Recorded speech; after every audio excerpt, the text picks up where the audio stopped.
ஹல்லேலூயா. கர்த்தருடைய நாமம் மகிமைப்படுவதாக. நாம் எழுந்து நின்று ஆண்டவருக்கு நன்றி சொல்லுகிற விதத்தில் ஒரு சில பாடல்களை பாடி தேவனுடைய நாமத்தை நாம் இந்த கால நேரத்தில் உயர்த்துவோம். எத்தனை பேர் நீங்கள் பாக்கியமாக கருதுறீங்க, ஆண்டவர் எனக்கு இன்னொரு டைம் நன்றி சொல்ல, ஆண்டவர் எனக்கு இன்னொரு டைம் அவருக்கு ஸ்தோத்திரங்களை ஏறெடுக்க வாய்ப்பை கொடுத்திருக்கின்றார். ஹல்லேலூயா. நாம் நிற்பதும் நிர்மூலமாகாததும் தேவனுடைய சுத்த கிருபை என்று வசனம் சொல்லுகிறது. நம்முடைய நாசியில் சுவாசம் இருக்கிறது என்றால் அது தேவன் நமக்கு கொடுத்திருக்கின்றதான ஒரு இரக்கம், ஈவு, ஒரு தேவனுடைய கிருபை என்று சொல்லலாம். ஆண்டுடைய நாமம் மகிமைப்படட்டும். நன்றி என்று சொல்லுகிறோம் நாதா, நாவாலே துதிக்கிறோம் நாதா என்று தேவனுடைய நாமத்தை மகிமைப்படுத்துவோமா?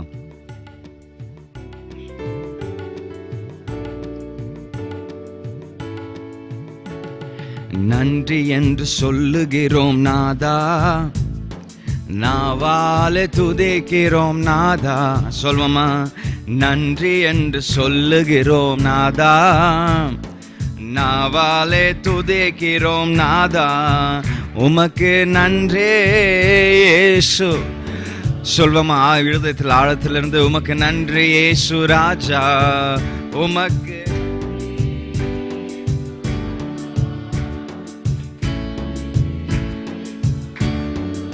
கடந்த நாட்கள் காத்தீரே நன்றி ராஜா, கடந்த நாட்கள் காத்தீரே நன்றி ராஜா.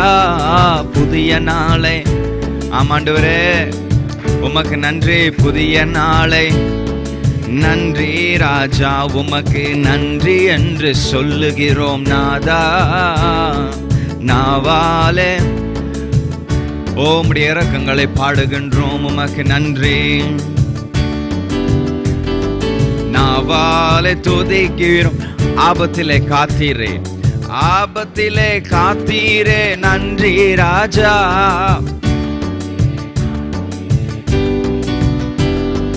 அதிசயம் நன்றி ராஜா, எமக்கு அதிசயம். உமக்கு நன்றி என்று சொல்லுகிறோம் நாதா, நாவாலே துதிக்கிறோம். சொல்வோமா? உமக்கு நன்றி என்று.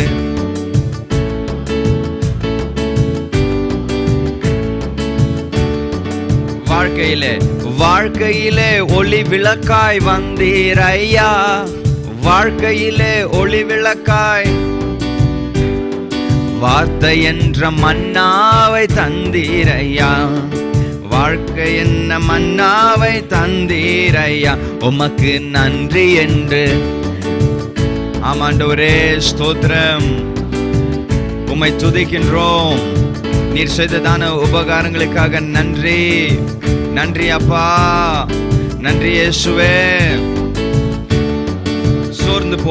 சோர்ந்து போன நேரமெல்லாம் தூக்கி நீரே. ஆமாண்டவரே, நான் கண்ணில இருக்கும்போது கர்த்தர் எனக்கு சுகத்தை தந்தீர். ஓ சுகம் தந்து இதுவரை தாங்கி நீரே, உமக்கு நன்றி என்று. ஆமாப்பா, உம்முடைய பாதத்துல இருந்து சொல்லுகின்றோம், உம்முடைய முகத்தை பார்த்து சொல்லுகின்றோம், உமக்கு நன்றி நன்றி என்று சொல்லுகிறோம். நாவாலே துதிக்கிறோம். தனிமையிலே துணை நின்றீர், தனிமையிலே துணை நின்றீர் நன்றி ராஜா, தனிமையிலே துணை நின்றீர் நன்றி. தாயை போல் தேற்றினீர். ஆமாப்பா, எமக்கு யாரும் தேற்றும் இல்லாத நேரத்தில் கர்த்தர் நீர் தாயாக தேற்றீர். நன்றி என்று சொல்லுகிறோம் நாதா, நாவாலே துதிக்கிறோம். ஓ மகிமை, நன்றி என்று சொல்லுகிறோம். கர்த்தர் எமக்கு புது வாழ்வை தந்திருக்கின்றார், அதை நினைத்து சொல்லுவோமா? புது வாழ்வு தந்தீரே, புது வாழ்வு தந்தீரே நன்றி ராஜா, புது வாழ்வு தந்தீரே நன்றி ராஜா. புது பலன், ஆமாண்டவரே புது பலன் தந்தீரே, புது பலன் தந்தீரே நன்றி ராஜா, உமக்கு நன்றி என்று. ஓ நாவாலே துதிக்கிறோம் நாதா, நன்றி என்று. நாதா நாவாலே துதிக்கிறோம். ஆழத்துல சொன்ன நன்றி இயேசுவே, நன்றி இயேசு ராஜா, நன்றி இயேசு ராஜா, நன்றி இயேசு ராஜா, நன்றி இயேசு ராஜா, உமக்கு நன்றி இயேசு ராஜா, நன்றி இயேசு ராஜா, நன்றி இயேசு ராஜா, நன்றி இயேசு ராஜா. ஆண்டவரே ஸ்தோத்திரிக்கலாமா? வாயில திறந்து ஆண்டவரே புதிய நாளை தந்தீர், ஸ்தோத்திரம். புதிய இரக்கங்களை தந்தீர், புது வாழ்வை தந்தீர், புதிய பலனை தந்தீர், புதிய ஆண்டவரே ஸ்தோத்திரம் உம்முடைய வாக்குத்தத்தங்களினால தேற்றினீர். உமக்கு ஸ்தோத்திரம், ஸ்தோத்திரம், ஸ்தோத்திரம். யாரும் மௌனமா இல்லாதபடிக்கு ஆண்டவரை தொழுது கொள்ளலாமா? ஹல்லேலூயா, ஹல்லேலூயா. ஒரு வேலைக்காரன் எப்படி எஜமானிடத்துல ஆண்டவரே எஜமானனே நீர் சொல்லும் நான் அடியேன் கேட்கிறேன் என்று சொல்லுகிறது போல ஆமாண்டவரே உம்முடைய பாதத்துல நாங்கள் நின்று சொல்லுகின்றோம். ஆமாண்டவரே நீர் என்ன சொல்லுகிறீரோ அதை நாங்கள் கேட்டுக் கொள்ளுகின்றோம். உம்முடைய வார்த்தைக்கு நாங்கள் செவி கொடுக்கின்றோம். நீர் செய்ததான உபகாரங்களுக்காக ஸ்தோத்திரம், ஸ்தோத்திரம், ஸ்தோத்திரம். சொல்லலாமா? சொல்லலாமா? ஆண்டவரே ஸ்தோத்திரம்ப்பா, ஸ்தோத்திரம் ராஜா, ஸ்தோத்திரம் டாடி, ஸ்தோத்திரம்ப்பா. எங்களை நடத்தினீரே, உம்மை ஸ்தோத்திரிக்கின்றோம், ஸ்தோத்திரிக்கின்றோம். புதிய நாளை காண செய்கின்றவரே, எங்களுக்கு புதிய மாதங்களை காண செய்கின்றவரே, வருஷத்தை நன்மையால முடிசூட்டும் என்று சொன்னவரே, எங்களுக்கு நன்மையே தருகின்றவரே, சிறந்ததை தருகின்றவரே, நாங்கள் எந்த விதத்திலும் ஏமாறந்து போய்விடாதபடிக்கு கர்த்தர் எங்களுக்கு நீர் சிறந்ததை தருகிறதற்காக ஸ்தோத்திரம், சிறந்த அற்புதங்களுக்காக ஸ்தோத்திரம், சிறந்த வார்த்தைகளுக்காக ஸ்தோத்திரம், சிறந்த உம்முடைய மகிமைக்காக ஸ்தோத்திரங்களை நாங்கள் ஏறெடுக்கின்றோம் அப்பா. ஹல்லேலூயா. இந்த நாளின் ஒவ்வொரு நிமிடமும் உந்தன் நினைவால் நிரம்பவே, இதுதான் எங்களுடைய ஆசை. இந்த நாளின்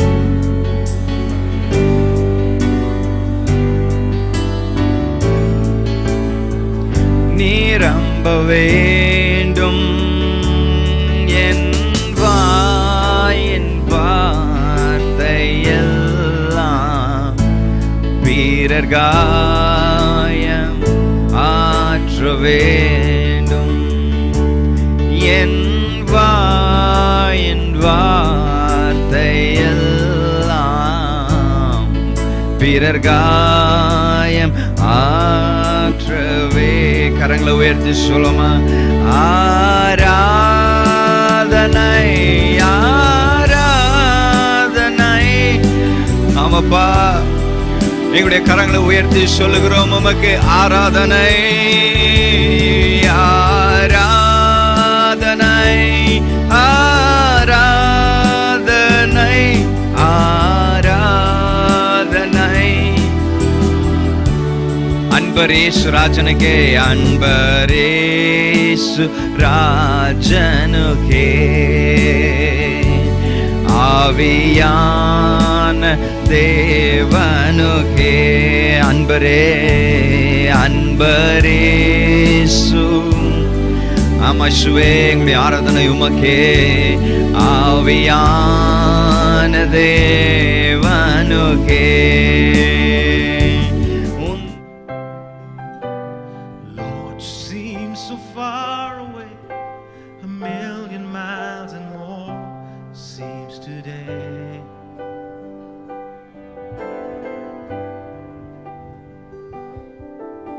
And though I haven't lost my faith, I must confess right now, for it's hard for me to pray.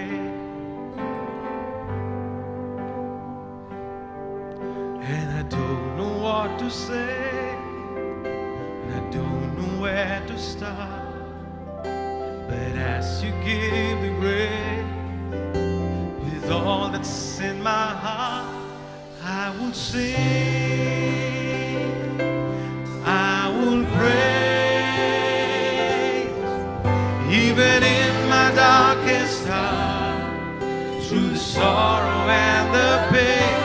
I will sing, yes, I will praise. Lift my hands to honor you, because your word is true. I will sing.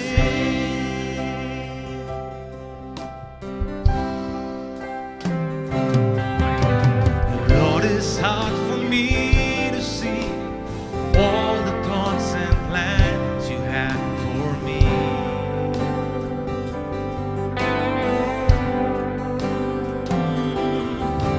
But I will put my trust in you, knowing that you died to set me free.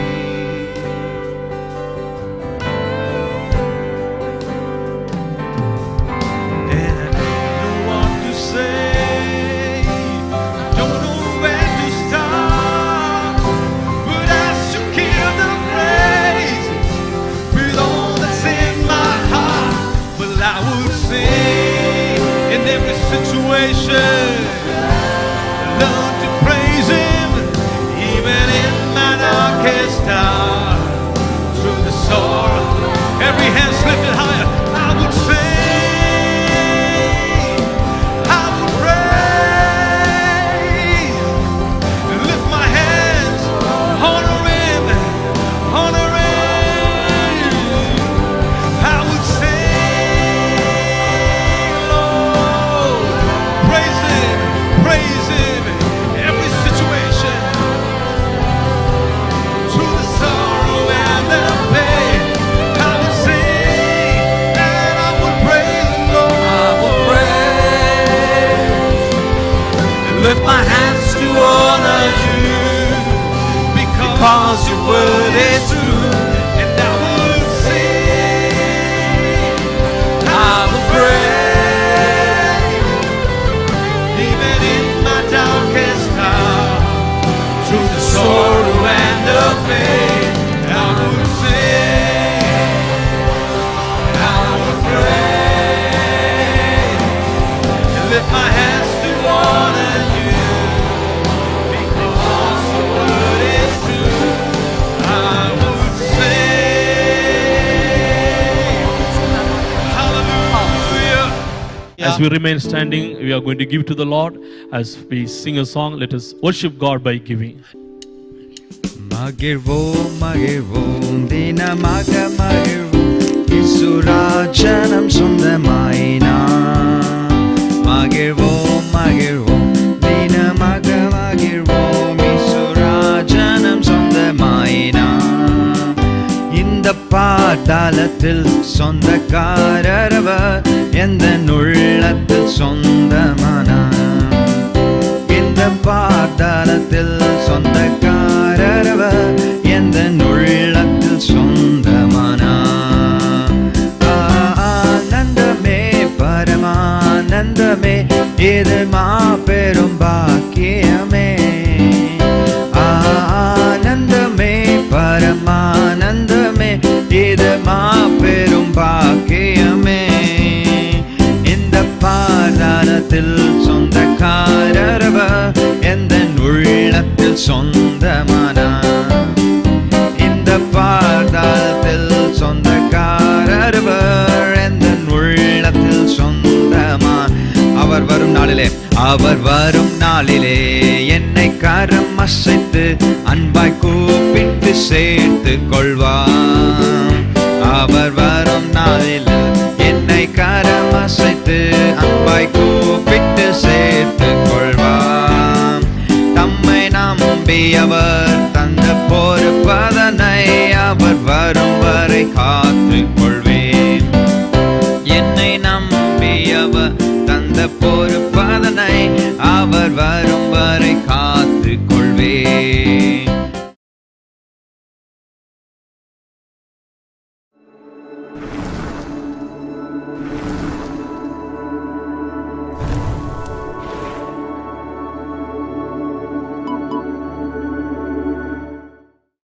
Greetings to you all in the matchless name of our Lord and Savior Jesus Christ. இயேசு கிறிஸ்துவின் இணையேற பெற்ற நாமத்திலே உங்களை வாழ்த்துகள் தெரிவித்துக் கொள்கிறோம். God has been so faithful to us thus far. இதுவரைக்கும் தேவன் நமக்கு விசுவாசம் உள்ளவராய் இருந்திருக்கிறார். I believe that He is faithful and He will be faithful till the end. தொடர்ந்து முடிவு வரைக்கும் அவர் நீதி உள்ளவரும் விசுவாசம் உள்ளவருமாய் இருப்பார் என்று விசுவாசிக்கிறேன். It is our great privilege to receive this new month in the presence of God. தேவ சமூகத்திலே இந்த புதிய மாதத்தை நாமல் பெறுவதற்கு பாக்கியம் உள்ளவர்களாய் இருக்கிறோம். Our God is good. His mercies are new every morning. நம்ம தேவன் நல்லவராய் இருக்கிறார். அவருடைய கிருபை ஒவ்வொரு நாளும் நமக்கு புதிதாய் இருக்கிறது. As we all are sitting in our homes and participating in this service, I pray that God will minister to every one of us this morning time. வீட்டில் இருந்த வண்ணமாய் இந்த ஆராதனையிலே பங்கு பெறுகிற ஒவ்வொருவருக்கும் இந்த தேவனுடைய வார்த்தை ஒரு ஆசீர்வாதமாய் இருக்கும் என்று சொல்லி நான் விசுவாசிக்கிறேன். Let us go to God's word. தேவ வார்த்தைக்கு நேராக நம்ம தியானத்தை திருப்பலாம். Theme of this month, May 2021, is kindness. இந்த மே மாதத்துக்குனுடைய மைய பொருள் தயவு. So we are going to meditate on the topic kindness from the Bible. வேதத்திலிருந்து இந்த தயவை குறித்து நாம் தியானிக்க இருக்கிறோம். What is kindness? தயவு என்றால் என்ன? Word has different meaning of this word kindness. உலகத்துக்கு இந்த தயவு என்கிற வார்த்தை வெவ்வேறு அர்த்தத்தை கொடுக்கிறதா இருக்கும். When I was looking for the meaning of this word in Google, I found a word here. இணையதளத்திலே கூகுள் வழியாய் நான் இதுக்கு அர்த்தம் தேடிக் கொண்டிருக்கும் பொழுது அது இப்படியான ஒரு விளக்கத்தை எனக்கு கொடுத்தது. It says the quality of being friendly, generous and considerate. அன்புள்ளதும் உதாரத்துவம் உள்ளதும் கருணை உள்ளதும் நிறைந்தது ஒரு குணம் என்பதை தயவு என்ற ஒரு விளக்கம் அது காண்பித்து கொடுத்தது. But when we see the Bible has lot of meanings. ஆனால் வேதத்தை பார்க்கும் பொழுது அதற்கு அநேக வித்தியாசமான அர்த்தங்களை பார்க்க முடியும். But most importantly, I found kindness has been described as love in action. நான் அதற்கு பார்த்த ஒரு முக்கியமான ஒரு விளக்கம் வேதத்திலே அன்பினால் செயல்படுவது என்பதுதான் அதனுடைய அர்த்தமாக இருந்தது. It is not something just emotional, rather it is practical, visible and active. அது ஏதோ ஒரு உணர்ச்சி பூர்வமான காரியம் அல்ல, அது செயல்படுத்தி மற்றவர்கள் காணத்தக்கதான ஒரு செயல்பாடாக இருக்கிறது. So scripture talks so much things about kindness. வேதத்தில் அநேக காரியங்கள் நம்ம தயவை குறித்து பார்க்க முடியும். When we look at Paul's letter, Paul talks so much about this. Pavul இந்த தயவை குறித்து வேதத்திலே அநேக வசனங்களை குறிப்பிட்டுள்ளார். When he says to Ephesians chapter 4 verse 32, he says like this: be kind and compassionate to one another. எபேசிய சபைக்கு பவுல் எழுதும் பொழுது 4வது அதிகாரம் 32வது வசனத்தில் ஒருவருக்கொருவர் தயவாகவும் மன உருக்கமாயும் இருந்து. 1 Corinthians chapter 13 verse 4, first part, Paul says again like this: love is patient, love is kind. 1 கொரிந்தியர் 13வது அதிகாரம் 4வது வசனம் முதல் பகுதியிலே பவுல் மறுபடியும் குறிப்பிடுகிற காரியம் அன்பு நீடிய சாந்தமும் தயவும் உள்ளது. Not only this, in many passages Paul is talking about this word called kindness. அநேக வார்த்தைகள் நம்ம வேதத்திலே பவுல் எழுதினதை பார்க்கும் பொழுது இந்த தயவை முன்னிட்டு அவர் அநேக குறிப்புகளை எழுதியுள்ளார். What we can understand, as a Christian, we need to practice this kindness in our life. ஒரு கிறிஸ்தவனாய் இருக்கும்போது இந்த தயவை வாழ்க்கையிலே நாம் செயல்படுத்த வேண்டும் என்று சொல்லி அறிகிறோம். Kindness is opposite of rudeness and self-seeking. இதனுடைய எதிர்மறையான பொருள் ஒரு முரட்டாட்டம் உள்ள இல்லாட்டி தற்பெருமை உள்ள காரியங்களை தான் அது காண்பிக்கிறது. Kind persons, they will not disturb anybody through their behaviors. தயவுள்ள ஒரு மனுஷன் தன்னுடைய செயல்பாட்டின் நிமித்தமாய் மற்றவர்களுக்கு யாருக்கும் கேடு விளைவிக்க மாட்டான். As a children of God, we are called to live a kind-hearted life, the life that pleases God and loves everyone. தயவுள்ள ஒரு வாழ்க்கையாகிய கிறிஸ்தவனுடைய வாழ்க்கை தேவன் பிரியப்படுகிற வண்ணமாய் அவருடைய பிள்ளைகள் என்று சொல்லத்தக்கதாய் அது உதாரணமாய் அநேகரை நேசிக்கிற வண்ணமாய் இருக்க வேண்டும். In the Bible we read lot of stories about Jesus' ministry. வேதத்திலே அநேக காரியங்கள் இயேசுவினுடைய ஊழியத்தை குறித்து வாசிக்கிறோம். When Jesus was doing his ministry in this world, he did lot of things. அவர் ஊழிய நாட்களிலே அநேக காரியங்கள் அவர் செய்தார். He did lot of miracles to the people. அநேக ஜனங்களுக்கு அவர் அற்புதத்தை செய்தார். He provided food to the people. அநேக ஜனங்களுக்கு உணவு கொடுத்தார். He healed the sick people. அவர் அநேக பேரை குணமாக்கினார். He delivered all kinds of people who came to Jesus. அவரிடத்தில் வந்த ஒவ்வொருவரையும் அவர் விடுதலையாக்கினார். But what are the things we can learn from Jesus' ministry and Jesus' this kinds of healing ministry? அவர் செய்த அந்த செயல்பாட்டில் இருந்து ஊழியத்திலே நாம் என்ன காரியத்தை கற்றுக்கொள்கிறோம்? His deeds teach us the important Christian value that is called kindness.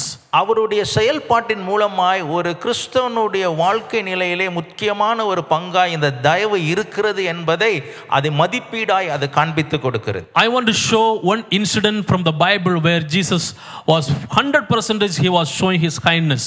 வேதத்திலே ஒரு உதாரணத்தை எடுத்து காண்பித்து கொடுத்து அதில் இயேசு எப்படி 100% அவர் தயவுள்ளவராய் இருந்தார் என்பதை உங்களுக்கு விளக்கும் வண்ணமாய் நான் வாஞ்சிக்கிறேன். Let us open our Bible to Mark chapter 10 verse 46 to 52.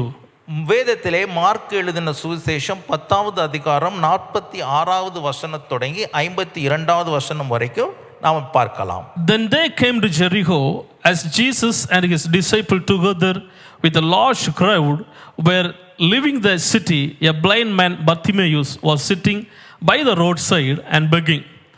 When he heard that it was Jesus of Nazareth, he began to shout, "Jesus, Son of David, have mercy on me." Many rebuked him and told him to be quiet, but he shouted all the more, "Son of David, have mercy on me." Jesus stopped and said, "Call him." So they called to the blind man, "Cheer up, on your feet, he is calling you." Throwing his cloak aside, he jumped to his feet and came to Jesus. "What do you want me to do for you?" Jesus asked him. The blind man said, "Rabbi, I want to see." Verse 52 says like this, "Go," said Jesus, "your faith has healed you." Immediately he received his sight and followed Jesus along the road. பின்பு அவர் எரிகோவுக்கு வந்தார்கள். அவரும் அவருடைய சீஷர்களும் திரளான ஜனங்களும் எரிகோவை விட்டு புறப்படுகிற போது திமேயுவின் மகனாகிய பர்த்திமேயு என்கிற ஒரு குருடன் வழி அருகே உட்கார்ந்து பிச்சை கேட்டுக்கொண்டிருந்தான். அவன் நசரேயனாகிய இயேசு வருகிறார் என்று கேள்விப்பட்டு, "இயேசுவே, தாவீதின் குமாரனே, எனக்கு இரங்கும்" என்று கூப்பிடத் தொடங்கினான். அவன் பேசாதிருக்கும்படி அநேகர் அவனை அதட்டினார்கள். அவனோ, "தாவீதின் குமாரனே, எனக்கு இரங்கும்" என்று முன்னிலும் அதிகமாய் கூப்பிட்டான். இயேசு நின்று அவனை அழைத்து வர சொன்னார். அவர்கள் அந்த குருடனை அழைத்து, "திடன்கொள், எழுந்திரு, உன்னை அழைக்கிறார்" என்றார்கள். உடனே அவன் தன் மேல் வஸ்திரத்தை எறிந்துவிட்டு எழுந்து இயேசுவினிடத்தில் வந்தான். இயேசு அவனை நோக்கி, "நான் உனக்கு என்ன செய்ய வேண்டும் என்கிறாய்?" என்றார். அதற்கு அந்த குருடன், "ஆண்டவரே, நான் பார்வையடைய வேண்டும்" என்றான். இயேசு அவனை நோக்கி, "நீ போகலாம், உன் விசுவாசம் உன்னை இரட்சித்தது" என்றார். உடனே அவன் பார்வையடைந்து வழியிலே இயேசுவுக்கு பின் சென்றான். Jesus was on the way to Jerusalem to celebrate the Passover with his disciples. பஸ்காவை கொண்டாடும்படியா இயேசு எருசலேமுக்கு போய் கொண்டிருக்கும் பொழுது இந்த காரியத்தை பார்க்க முடியும். Jesus crossed the place called Jericho. அங்கே எரிகோவை இயேசு கடந்து போக வேண்டியது இருந்தது. When he entered into the Jericho, he saw something different here. அங்கே எரிகோவில் வந்த பொழுது ஒரு வித்தியாசமான காரியத்தை பார்த்தார். A group of people, they are sitting beside the road and they are begging. One among them was Bartimaeus. அந்த ரோட்டின் பகுதியிலே ஓரத்திலே அநேக பேர் பிச்சை எடுத்துக் கொண்டிருப்பதை அவர் கண்டார். அதிலே ஒரு மனிதன் தான் இந்த Bartimaeus. Bartimaeus means the son of honor. Bartimaeus என்கிற அந்த பெயருக்கு கனமுள்ள ஒரு பிள்ளை என்பது அதனுடைய அர்த்தம். Meaning of his name was so respectful and so reverent.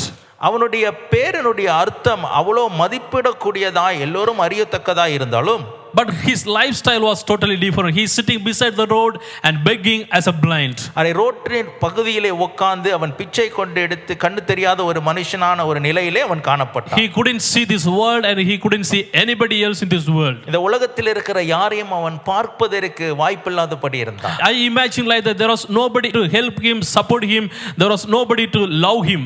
இப்படிதான் நான் அதை யோசிக்கிறேன். அவனை நேசிக்கவோ அவனுக்கு உதவி செய்யவோ அந்த இடத்துல யாரும் இல்லாத ஒரு நிலையிலே தான் அவன் இருந்திருக்க கூடும். Because of that he is begging beside the road. அங்கே ரோட்டின் பகுதியிலே உட்கார்ந்து கொண்டு மற்றொரு இடத்திலே தான தர்மம் பெற்றுக் கொண்டிருந்தார். His situation was totally different. அவருடைய சூழ்நிலைகள் மிகவும் வித்தியாசமாய் இருந்தது. People would have rejected him.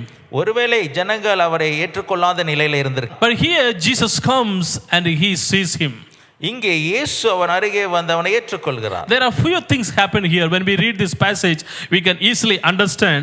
Verse 47 says, the man called Bartimaeus, he called Jesus in the right way.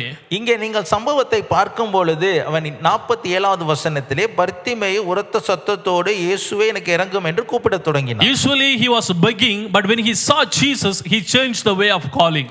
இவ்வளவு நாள் அவர் தான தர்மத்தை தான் எதிர்பார்த்து கொண்டு கூக்குரலிட்டு கொண்டிருந்தார். இயேசு வந்த சமயத்திலே அவனுடைய கூக்குரல் வேறு விதமாய் மாறி இயேசுவே என்று கூப்பிட ஆரம்பித்தார். Now he is calling Jesus, son of David, have mercy on me. இயேசுவே தாவீதின் குமாரனே எனக்கு இரங்கும் என்று கூப்பிட ஆரம்பித்தார். Secondly, we can see verse 48, he is calling Jesus more and more without giving up.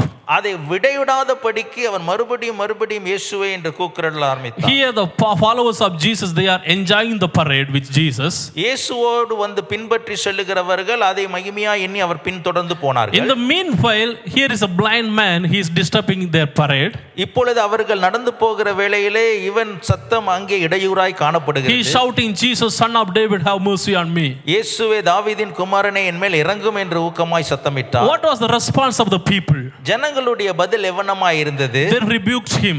அவனை அவர்கள் எதிர்த்தார்கள். They told him to stop. அவனை பேசாதிருக்கும்படியாய் அவனை சொன்னார்கள். They rebuked.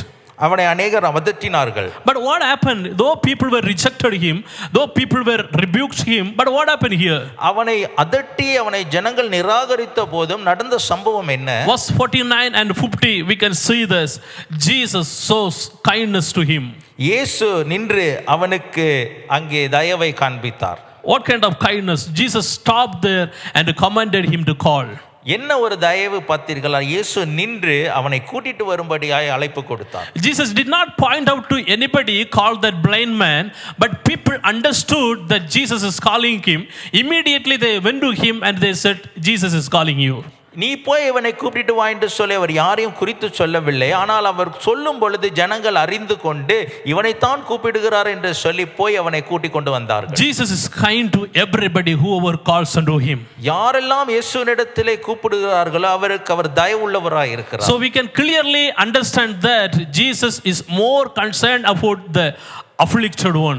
அங்கே கைவிடப்பட்ட நிலையில இருக்கிறவர்களுக்கு தேவன் அநேக ஸ்நேகத்தை காண்பிக்கிறார் என்பது இது மூலமாய் நாம் அறிந்து கொள்ள முடியும். What happened when Jesus showed kindness to this man? இந்த மனுஷனுக்கு தயவு காண்பித்த பொழுது என்ன நிகழ்ந்தது? Go, Jesus said, your faith has healed you.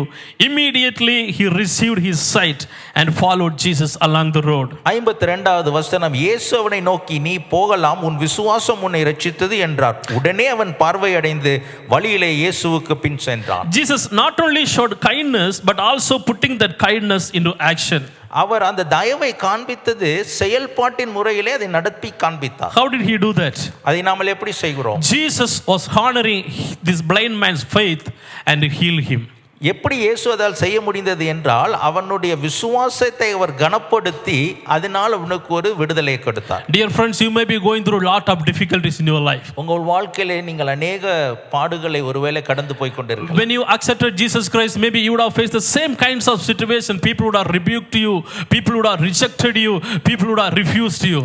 இயேசுவை ஏற்றுக்கொண்ட நாளிலிருந்து ஒருவேளை ஜனங்கள் உங்களை நிராகரித்து உங்களை அதட்டி உங்களை கைவிட்டிருக்கலாம். But I want to encourage you, be strong in the Lord. ஆனால் நான் உங்களை உற்சாகப்படுத்த விரும்புகிறேன். இயேசுவுக்குள் நீங்கள் நல்ல ஒரு விசுவாசம் உள்ளவர்களாய் திடன் கொண்டிருங்கள். Call him more and more. Don't ever give up in your life. நீங்கள் உங்கள் வாழ்க்கையிலே நீங்கள் ஒரு நாளும் நீங்கள் விட்டு கொடுக்காதபடி இடைவிடாதபடி நீங்கள் கூப்பிட have faith in him more and more.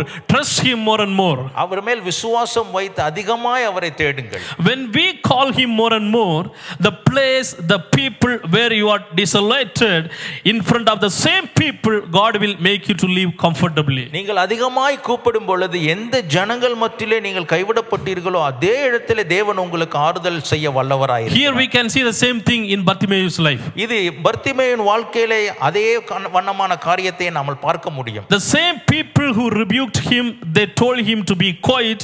Now they are calling and telling him that Jesus is calling you. Verse 49 says, அவனை அதட்டி நீ பேசாமல் இரு என்று சொன்னார்களோ அதே ஜனங்கள் இப்பொழுது பர்த்திமேயுவினிடத்திலே வந்து இயேசு உன்னை கூப்பிடுகிறார் என்று சொன்னார்கள். Our God's character is like that. அதுதான் நம்முடைய தேவன் குணாதிசயம். He will never ever put you down in front of the people. ஜனங்களுக்கு முன்பதாய் ஒரு நாளும் அவர் உங்களை தலை குனிய வைப்பார். But you and I need to do is we need to call him more and more. நாம செய்ய வேண்டிய காரியம் அதிகமாய் கூப்பிட வேண்டும். This world is going through a lot of difficulties. இந்த உலகம் अनेक பாடுகளுக்குள் கடந்து போய் People are struggling like anything. अनेक ஜனங்கள் But what you இருக்கிறார்கள். But what you and I are doing in our houses? வீட்டிலே நாமல் என்ன செய்து கொண்டிருக்கிறோம்? Are we seeking God? தேவனை சார்ந்து இருக்கிறோம். Are we calling him more and more? அதிகமாய் அவரை கூப்பிடுகிறோம். Are we spending time with God? அவரோடு நேரம் செலவழிக்கிறோம். When we call him, when we spend time with him, him, he will show his kindness into our அவரோடு lives. நேரம் செலவழிக்கும் பொழுது அவருடைய தயவை நமக்கு காண்பிப்பது அதிக உறுதியாயிருக்கு. Dear friends, நண்பர்களே, our God is a God of kindness. நம்முடைய தேவன் இரக்கமுள்ளவராயிருக்கிறார். We would have experienced his kindness in our lives so many times. அவருடைய தயவை நம்முடைய வாழ்க்கையில் அநேக தரம் நாம் அனுபவித்திருப்போம். And I want to tell you that நான் உங்களுக்கு சொல்ல விரும்புகிறேன், if we call him more and more, அதிகமாய் அவரை கூப்பிட்டால், whatever the situation may be, என்ன சூழ்நிலைகள் இருந்தாலும், whatever the difficulties may be, என்ன கடினமான பாடுகள் இருந்தாலும், he will deliver us. அதிலிருந்து நம்மளை விடுதலை, Because he is a God of kindness. ஏனென்றால் அவர் தயவுள்ள தேவன். Kindness also is one of the fruit of the spirit. இந்த தயவு என்பது ஆவியினுடைய ஒரு கனியாயும் வேதம் காட்டுகிறது. Galatians chapter 5 verse 22 says, கலாத்தியர் 5வது அதிகாரம் 22வது வசனம் but சொல்கிறது, fruit of the spirit is love, joy, peace, kindness, goodness, faithfulness, gentleness and self-control. ஆவியின் கனியோ அன்பு, சந்தோஷம், சமாதானம், நீடிய பொறுமை, தயவு, நற்குணம், விசுவாசம் என்று பட்டியலிடுகிறது. It is fruit of the spirit. இது ஆவியின் கனியாய் இருக்கிறது. As a children of God, தேவ பிள்ளைகளாய் நாம் இருக்கும்போது, as a believers, விசுவாசிகளாய் இருக்கிற நாம் we also need to practice this in our lives. நம்மளுடைய வாழ்க்கையில இதை செயல்படுத்த வேண்டும். Every day we need to practice. ஒவ்வொரு நாளும் செயல்படுத்த வேண்டும். This world needs his kindness. உலகம் இந்த தயவை எதிர்பார்த்து கொண்டிருக்கு. This world needs this kindness of God. இந்த தேவனுடைய தயவை இந்த உலகத்துக்கு அவசியமான காரியமாய் காணப்படும். How do you and I practice this in this world? இதை எப்படி இது உலகத்துக்குள் செயல்படுத்த முடியும்? We can practice this kindness through our behavior and putting that love in action. நம்மளுடைய அன்பை செயல்பாட்டிலே காண்பித்து உலகத்துக்குள் அதை நிகழ்த்த முடியும். When we are kind, the kind words can comfort the people.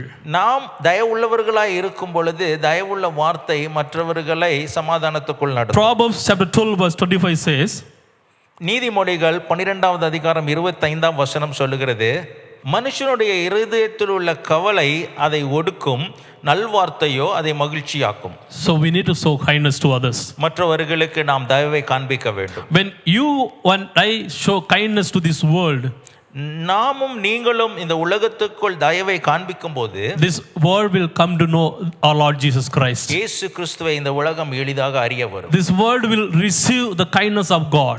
இந்த வார்த்தை அந்த தேவனுடைய தயவை ஜனங்களுக்குள் வெளிப்படுத்தும். That is why Paul says, as we read early, Ephesians chapter 4:32, be kind to one another. இதனால் தான் பவுல் எபேசியர் 4வது அதிகாரம் 32வது வசனத்திலே நாம் வாசித்த வண்ணமாய் ஒருவருக்கு ஒருவர் தயவுள்ளவர்களாய் இருங்கள். Why should we kindness to others? எதுக்காக நாம் தயவை காட்ட வேண்டும்? I want to give you 4 reasons why should we kindness to others. நான் ஒரு 4 காரியத்தை அதற்காக நான் காண்பிக்க விரும்புகிறேன். First, முதலாவது காரியம், our God is a God of kindness. நம் தேவன் இரக்கமுள்ளவரும் தயவுள்ளவரும் தேவனாய் இருக்கிறார். We were living in a sinful situations. நாம் பாவத்தின் வழியில் இருந்தோம். We were involving lot of sins in our lives. நம்முடைய வாழ்க்கையில अनेक பாவ வழிகள் இருந்தது. But he showed his kindness to us. ஆனால் அவருடைய தயவு நமக்கு காண்பித்தார். And he accepted us. நம்மளை ஏற்றுக்கொண்டார். Secondly, இரண்டாவது, it gives ability to help others. அது மற்றவருக்கு உதவி செய்யக்கூடிய ஒரு தன்மையை கொடுக்கிறது. When somebody is in problem, when somebody is going through difficulties, if we are kind person, we will go and support them. What are the ways we can support them? ஒருவேளை மற்றவர்கள் கடினமான சூழ்நிலைகளுக்குள் கஷ்டத்தில் இருப்பார்கள் என்றால் இந்த தயவுள்ள குணம் அவர்களுக்கு ஏதாவது ஒரு விதத்திலே உதவி செய்வதற்கு நம்மளை உந்துகிறதா இருக்கும். Thirdly, மூன்றாவது காரியம், it allows you to learn about yourself and to help you to grow in your relationship. அது தன்னைத்தானே குறித்து அறிந்து கொள்ளக்கூடிய ஒரு சுயபுத்தியை கொடுத்து அது உறவிலே வளருவதற்கு நமக்கு உதவியாயிருக்கும். When we practice this kindness in our life, இதை நம்முடைய வாழ்க்கையில செயல்படுத்தும் போது we will examine ourselves how we are reacting to this world. Are we reacting the right way, or we are going with the world showing anger and all kinds of things? இந்த வார்த்தையோடு ஒப்பிட்டு நம்மளை நாமே சோதித்து பார்க்கும் பொழுது எவ்வளமான நிலை நம்முடைய வாழ்க்கையிலே காணப்படுகிறது என்று சொல்லி அது வெளிப்படையாய் அறிந்து கொள்வதற்கு உதவியாய் இருக்கும். We will grow in our relationships. நம்மளுடைய உறவிலே வளருவதற்கு அது உந்துகிறதா இருக்கும். Fourthly, நான்காவது காரியம், it allows you to be happier and to help you to come out of all kinds of rudeness and arrogance. நம்மளுடைய எதிர்மறையான அந்த குணாதிசயங்களிலே இருந்து வெளிவருவதற்கு இது நமக்கு உதவியா இருந்து நமக்கு ஒரு சந்தோஷத்தை தரும். So we need to be kind to others. அதனால் மற்றொரு இடத்திலே தயவுள்ளவர்களாய் இருக்க வேண்டும். Kindness is a part of a Christian's life. ஒரு கிறிஸ்தவனுடைய வாழ்க்கையிலே இந்த தயவு ஒரு பகுதியாய் இருக்கிறது. I just want to conclude by giving the benefits of kindness. இதனுடைய நன்மைகள் என்ன என்று சொல்லி இந்த செய்தியை நான் நிறைவு செய்ய விரும்புகிறேன். Kindness benefits everybody. தயவு எல்லாருக்கும் நன்மை செய்கிறது. It brings joy to the giver and peace to the receivers. கொடுக்கிறவர்களுக்கு சந்தோஷத்தையும் பெறுகிறவர்களுக்கு சமாதானத்தையும் அது கொடுக்கிறது. I would like to give you 7 benefits of being kindness. தயவுள்ளவர்களுக்கு 7 விதமான ஒரு ஆசீர்வாதமான காரியங்களை நான் உங்களுக்கு எடுத்துக்காட்ட விரும்புகிறேன். First, Proverbs chapter 11 verse 16 to 17, if you read, it says, kindness brings respect and benefits. நீதிமொழிகள் 11வது அதிகாரம் 16வது 17வது வசனத்தை வாசிப்பீர்கள் ஆனால் அது நல்லொழுக்கத்தையும் அது ஒரு கனத்தையும் கொடுக்கிறதா இருக்கிறது. Secondly, Luke chapter 6:35 says, this kindness helps us to love our enemies. லூக்கா 6வது அதிகாரம் 35வது வசனத்தை வாசித்து பார்த்தால் இந்த தயவு நம்மளுடைய சத்துருவையும் நேசிக்க அது உதவுகிறதா இருக்கிறது. Thirdly, Ephesians chapter 2 verse 7 to 8, if you read, it says, God will show the incomparable riches of his grace. எபேசியர் 2வது அதிகாரம் 7வது வசனம் 8வது வசனம் பார்க்கும் பொழுது அது ஈடடையற்ற தேவனுடைய இரக்கத்தை அது நமக்கு காண்பிக்கிறதா இருக்கும். Romans chapter 2:4, it says, God's kindness leads you to repentance.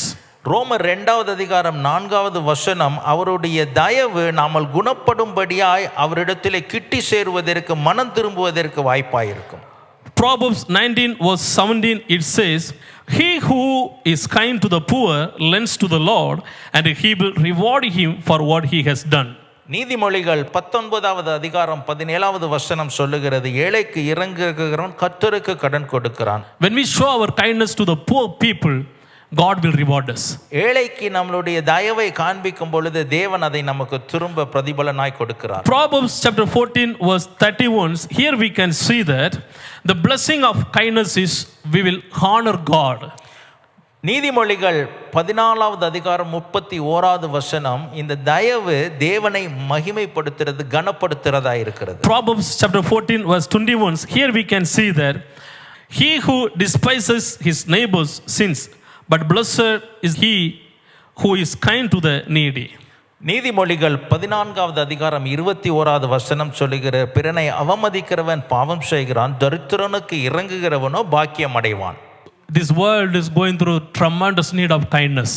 இந்த உலகம் அநேக விதமான தயவை எதிர்பார்த்து கொண்டு தேவையாய் நிற்கிறது. People needs different kinds of helps in their lives. ஜனங்களுக்கு அநேக விதமான தேவைகள் உதவிகள் தேவைப்படுகிறது. When we see the situation, we want to help somebody, but we cannot go and do any kindness to them. Namal ஜனங்களுக்கு உதவி செய்ய வேண்டும் என்று சொல்லி நினைத்தாலும் நம்ம இடத்துல இந்த தயவு இல்லை. How do we react in this situation? இந்த சூழ்நிலைகள் எப்படி நாமல் செயல்படுத்த Our முடியும்? God is in control of everything. நம்மளுடைய தேவன் எல்லாவற்றையும் ஆளுகை செய்கிறார். He knows everything. எல்லாம் அவர் He அறிந்திருக்கிறார். knows what is happening in this world. இந்த உலகத்தில் என்ன நிகழ்ந்து கொண்டு இருக்கிறது I believe that without his permission, nothing is happening in this world. நான் விசுவாசிக்கிறேன், அவருடைய சித்தம் இல்லாமல் இந்த உலகத்தில் ஒன்றும் நிகழாது. So as his children, அவருடைய பிள்ளைகளாய் நாமல் இருக்கும்போது, as we received his kindness, we also need to show this kindness to this world. அவருடைய தயவை பெற்று இருக்கிற நாம் இந்த உலகத்துக்கு அவருடைய தயவை நாமல் காண்பிக்க வேண்டும். You may be going through a lot of needs in your lives. உங்கள் வாழ்க்கையில அநேக தேவைகளோடு ஒருவேளை நீங்கள் சந்திக்க இருக்கலாம். People may not able to reach you. ஜனங்கள் உங்களை சார்ந்து வருவதற்கு வழி இல்லாமல் இருக்கலாம். But I want to tell you, God is able to reach you wherever you are. ஜனங்கள் சேர்றார்களோ இல்லையோ, ஆனால் நீங்கள் எந்த நிலையில இருந்தாலும் தேவன் உங்களை சந்திக்க வல்லவராய். You are not alone. நீங்கள் தனிமையில விட God is with you. தேவன் உங்களோடு கூட இருக்கிறார். You may be facing a lot of difficulties in your life right now. இப்பொழுது ஒருவேளை உங்கள் வாழ்க்கையில அநேக பாடுகளோடு நீங்கள் காணப்படலாம். But if you surrender your life, if you call him more and more, he is able to deliver you from the situation whatever you are facing. நீங்கள் அதிகமாய் ஊக்கத்தோடு அவரிடத்திலே தொடர்ந்து கூப்பிடுவீர்கள் என்று சொன்னால் நீங்கள் இருக்கிற எந்த நிலையிலும் இருந்து அவர் உங்களை விடுதலையாக்க அவர் வல்லவராக. Because this God can do great things in our lives. ஏனால் இந்த தேவன் நம்முடைய வாழ்க்கையில அநேக வல்லமையான காரியங்களை செய்ய வல்லவர். He is a God of Almighty. அவர் சர்வ வல்லமை உள்ள தேவன். He is God of அவர் தயவுள்ள தேவன். He knows personally. நம்மளை தனிப்பட்ட விதத்திலே அறிந்திருக்கிறார். And he can come to you personally. அவர் தனிமையிலே உங்களோடு வர விரும்புகிறார். So don't worry about your situation. உங்க சூழ்நிலைகளை குறித்து நீங்கள் அஞ்ச வேண்டாம். God is with you. தேவன் உங்களோடு கூட இருக்கிறார். That is what he has promised us. அதைத்தான் அவர் வாக்குத்தத்தமாய் கொடுத்திருக்கிறார். I will never ever leave you and I will never ever forsake நான் you. உன்னை விட்டு கைவிடுவதும் இல்லை, உன்னை விட்டு விலகுவதும் இல்லை. He is our God. அவர் நம்முடைய தேவன். And he will show his kindness to us. அவர் தயவை என்றென்றைக்கும் நமக்கு காண்பிக்க வல்லவராயிருக்கிறார். Can we close your eyes? இந்த நேரம் கண்களை மூடி ஜெபிக்கலாமா? Let's pray. Hallelujah. Let's ask God to show his kindness in your life. தேவனுடைய அந்த தயவை உங்க வாழ்க்கையில கிடைக்கும்படியாய் நம்ம இப்பொழுது We ஜெபிக்கலாம். need his kindness in our lives. அவருடைய தயவு நமக்கு தேவை. Without his kindness, without his mercies, we cannot go forward. நம்மளுடைய வாழ்க்கையில் அவருடைய தயவும் அவருடைய கிருபையும் இல்லாவிட்டால் நம்முடைய வாழ்க்கையை நடத்த முடியாது. Let's surrender our lives to God. தேவனிடத்திலே வாழ்க்கையை Ask அர்ப்பணிக்க. God, Lord, I need you, Jesus. ஆண்டவரே, இந்த நாளிலும் எனக்கு நீர் வேண்டும். I need your presence. உம்முடைய பிரசன்னம் எனக்கு I வேண்டும். need your kindness. உம்முடைய தயவு எனக்கு வேண்டும். And I need your anointing. உங்களுடைய அபிஷேகம் எனக்கு And I வேண்டும். need your presence. உங்களுடைய பிரசன்னம் எனக்கு வேண்டும். Father, we thank you so much for this time that you have given us, O Master. இந்த நேரத்தில் எங்க ஜெபத்தை கேட்டதுக்காக உமக்கு நன்றி சொல்லுகிறோம். Thank you for this new month that you have given to us. புதிய மாதத்தை எங்களுக்கு கொடுத்திருக்கிறதுக்காக நன்றி Bless சொல்லுகிறோம். this month, O Master. இந்த மாதத்தை ஆசீர்வாதமாய் மாற்றிக்கொள்ளும். Lord, this world is going to a lot of problems, இந்த O God. உலகம் அநேக பிரச்சனைகளுக்குள் கடந்து போய் When we கொண்டிருக்கிறது. see this situation, we cannot live in this world properly, O God. ஒருவேளை இந்த சூழ்நிலைகளை பார்க்கும் பொழுது எங்களுடைய வாழ்க்கை இந்த உலகத்திலே வாழ முடியுமா என்ற கேள்வியோடு இருக்கலாம். But more than anything else, we need you and you are more than enough to us. ஆண்டவரே, இதுக்கு முன்பதா இருந்ததை காட்டிலும் அதிகமாய் எங்களுக்கு நீ தேவை என்பதை இந்த நேரத்தில் உம்மிடத்தில் We ஒப்புக்கொடுக்கிறோம். love you so much. உங்களை நேசிக்கிறேன் ஐயா. Let your kindness be upon our lives. உங்களுடைய தயவு எங்கள் வாழ்க்கையில நிறைவாய் காணப்படட்டும். Lead us, O God. எங்களை வழி நடத்தும். Lord, let your name will be glorified and through our lives. உங்களுடைய நாம வாழ்க்கையில மகிமையாய் காணப்படட்டும். We give you all the glory and honor. எல்லா கனத்தையும் மகிமையும் உமக்கு கொடுக்கிறோம். In Jesus' name we pray. இயேசுவின் நாமத்தில் ஜெபிக்கிறோம். Amen. ஆமென். என் ஆத்துமாவே கர்த்தரை ஸ்தோத்திரி. என் முழுமையும் அவருடைய பரிசுத்த நாமத்தை ஸ்தோத்திரி. என் ஆத்துமாவே கர்த்தரை ஸ்தோத்திரி. அவர் சான சர்வபகாரங்களை மறவாதே. Amen. Amen. May the grace of our Lord Jesus Christ, love of Father, and the sweet fellowship of the Holy Spirit be and abide with us forever and evermore. Amen. Amen. Hallelujah. Hallelujah. Hallelujah. Hallelujah. Thank you so much for joining.